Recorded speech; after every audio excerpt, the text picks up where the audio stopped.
होता है। एक नाद मतलब चंद्रमा के आकार का एक निशान है, उसके ऊपर बिंदु का निशान बनाया गया है। जब 5 देवता ब्रह्मा विष्णु महेश और बिंदु वाले 8 आवरण और नाद से कौन पैदा होने वाले हैं, 8 आवरण से ब्रह्मा विष्णु महेश, पूरा पाताल से लेकर के ब्रह्मा विष्णु महेश तक ये सब देवता जब एक होते हैं, 5 देवता, तो उन्हीं का नाम ओमकार कहा गया है। ओमकार मतलब होता आदि नारायण। जब 5 देवता इकट्ठा होते हैं तो उनका मूल नाम क्या पड़ता है? ओमकार आदि नारायण महाविष्णु। और जब महाप्रलय में स्वर्ग वैकुंठ कैलाश त्रिकूटा, जब अतल वितल सुतल तलातल रसातल महातल पाताल भूलोक भूवरलोक स्वर्गलोक महरलोक जनलोक तपलोक सतलोक, जैसे आपके महाराजगंज जिला में 3 गांव हैं, 3 गांव के 3 प्रधान सरपंच हैं, उसी तरह सतलोक में मतलब महाराज एक जिला है, समझ, सतलोक एक जिला है, उस जिला में 3 गांव हैं। एक गांव का नाम है ब्रह्मलोक, वहां के प्रधान का क्या नाम है? ब्रह्मा। वो कर्म क्या करते हैं? चींटी से लेकर हाथी तक सबको पैदा करने का काम ब्रह्मा जी का है। और एक का नाम है वैकुंठ, और वैकुंठ के मालिक प्रधान कौन कहलाते हैं? विष्णु। विष्णु का मतलब होता है विश्व के आड़ में, हर जगह में सत्ता के रूप में समाये हुए, कण में, अणु में, परमाणु में, उन्हीं का नाम विष्णु। विश्व के आड़ू में, धूल से धूल, छोटा से छोटा जगह में समाये। और तीसरे कौन है? शिव। इनके नगर क्या नाम है? कैलाश।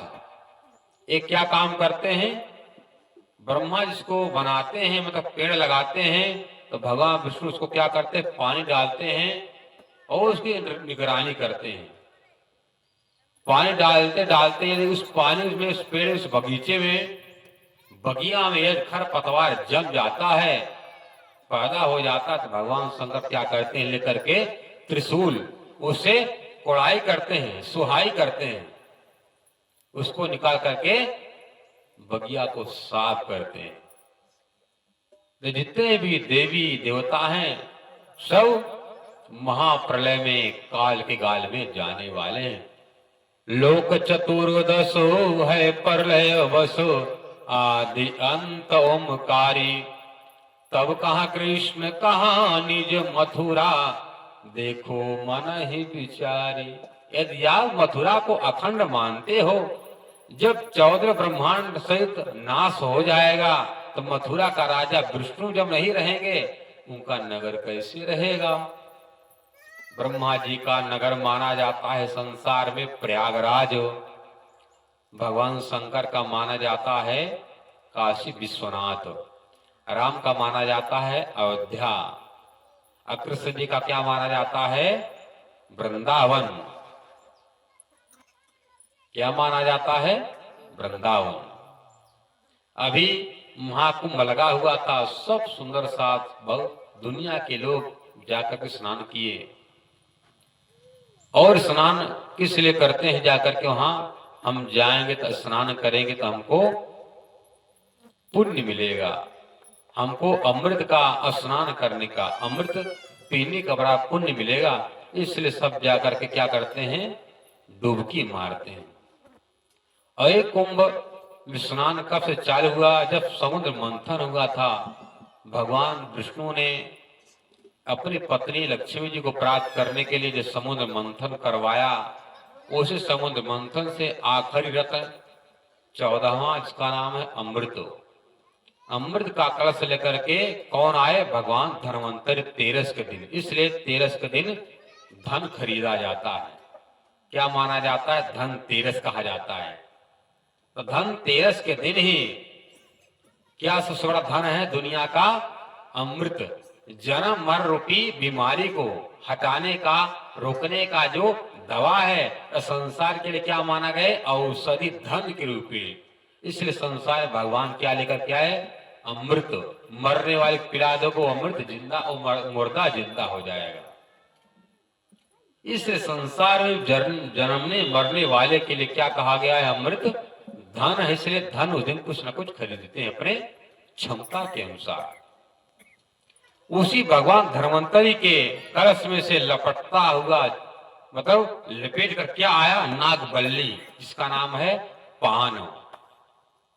पूजा पाठ में जो रखा जाता है पान, वो किसका प्रतीक है? सौभाग्य का प्रतीक है। जिस घर में पान का उपयोग होता है, पान रहता है, सेवा किया जाता है, उस घर में कभी भी लक्ष्मी का परेशानी नहीं होती। इसलिए पूजा पाठ में पान रखा जाता है, क्योंकि सौभाग्य और समृद्धि का प्रतीक माना गया है पान। उसको नागबल्ली कहा जाता है। इससे समस्त देवी देवता भी पान को खाते हैं। इसलिए हे सुंदर साज जी, जब देवता और दानव दोनों में झपटते हैं कि मैं पीऊंगा, मैं पीऊंगा। अब देवता कह रहे हैं मैं पीऊंगा, राक्षस कह रहे हैं मैं पीऊंगा। दोनों के छीना झपटी से उस अमृत कलश से 4 बूंदे गिरी। 4 बूंदे गिरी कहां पर? हरिद्वार में गंगा जी में। हरिद्वार में गंगा जी में, प्रयागराज में त्रिवेणी, जहां पर गंगा जमुना सरस्वती, जहां तीनों का संगम होता है। और उज्जैन में कहां गिरा? क्षिप्रा नदी में। किस नदी में? क्षिप्रा। और नासिक में गिरा गोदावरी नदी में। 4 जगह वहां से गिरा, जहां से आते थे जैसे हवा का झोंका लगा तो हवा के झोंका से फुहारा बनकर हल्का बन इधर उधर उड़ गया। जहां जहां गिरा तब से क्या लोग मनाने लगे?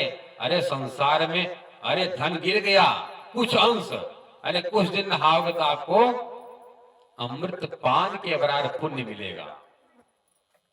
अमृत पान के बराबर पुण्य मिलेगा।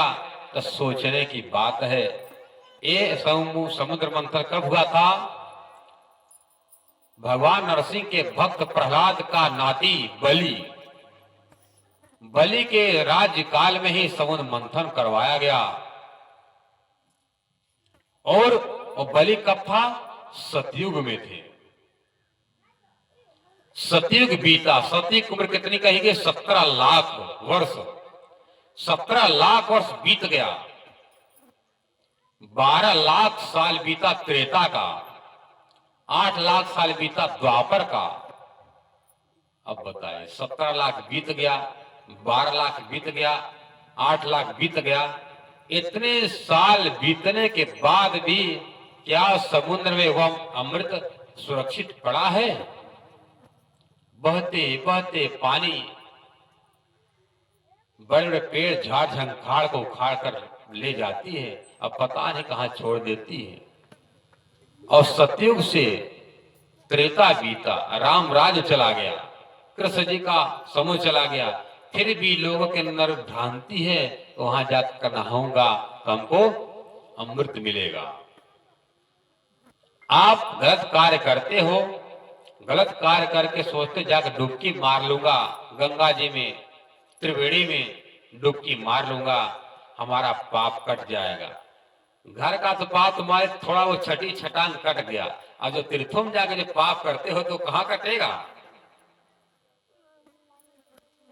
तीर्थों का पाप कहां कटेगा? कहीं उसका व्यवस्था है? कहीं कोई व्यवस्था नहीं।